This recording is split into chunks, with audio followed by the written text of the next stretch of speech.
faire découvrir de manière ludique la musique de Bach aux enfants, un petit peu en détournant l'attention avec un autre objet.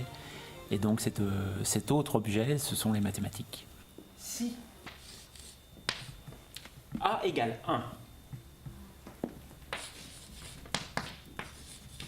B égale 2.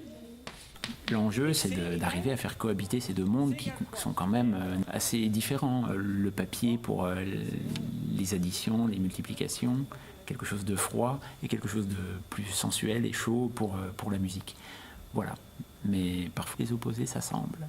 Alors une fugue, c'est un morceau de musique qui reprend plusieurs fois la même mélodie et qui la superpose. Donc pour les plus petits, on pourrait comparer à un canon, par exemple. Ah ouais, boulet de canon! Allez, on écoute.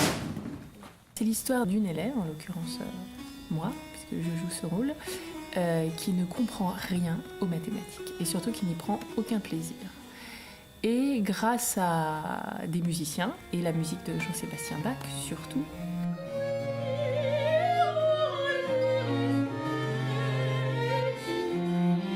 elle va se mettre à rentrer dans ce monde qui n'est pas un monde si carré, mais au contraire fait de plein d'apports magiques. Donc il y a un peu son ami imaginaire qui apparaît, qui est Clément, un jongleur magnifique, et qui apporte ce lien pour comprendre les choses autrement que de manière didactique, rêver un petit peu.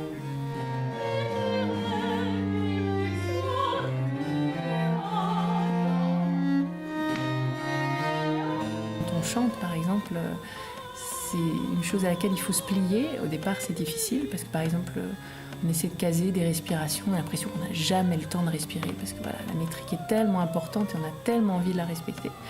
Et en fait, si on arrive vraiment à rentrer dans ce processus, on se rend compte qu'il n'y a rien de plus naturel. Il y a quelque chose de sacré dans cette musique, c'est une évidence.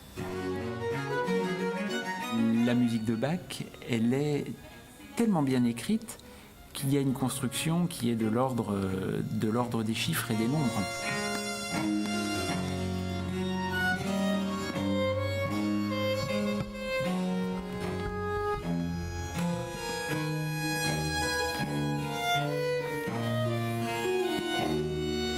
Après, on trouve dans cette musique des indices et des petites choses très très simples du code mathématique qui nous font voir des petites constructions rigolotes. On a l'impression que la musique, c'est un geste artistique dénué de toute science. Voilà, là, c'est un peu proposer cette musique formidable, sensuelle, belle, savante, et puis en lui distillant un petit retour à l'école.